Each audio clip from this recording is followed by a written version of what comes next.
Well, the flames are soaring at the San Juan Fire tonight, and people who live nearby are watching the fire slowly move toward their homes. Yeah, we've just learned families living in 2 more communities now are being evacuated. This is for the Carlock Ranch and Section 11 areas. ABC 15's John Erickson on fire duty for us. And John, how close is this fire to some of these places? Well, very close, Steve. We're as close to the fire lines as possible. San Juan Fire continues its march at this hour.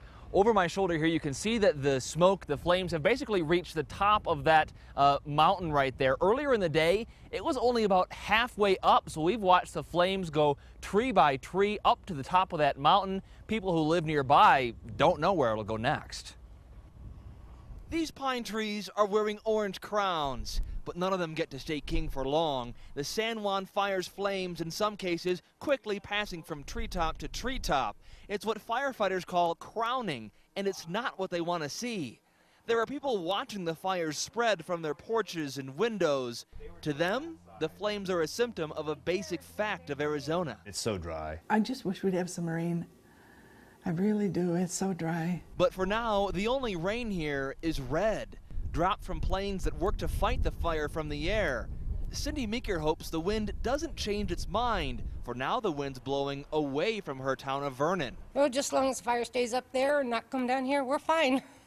What's your gut on it telling you? We're ready if we had to go. Just as that story was playing, more flames were going up, and the black smoke they create were going into that plume of smoke right there.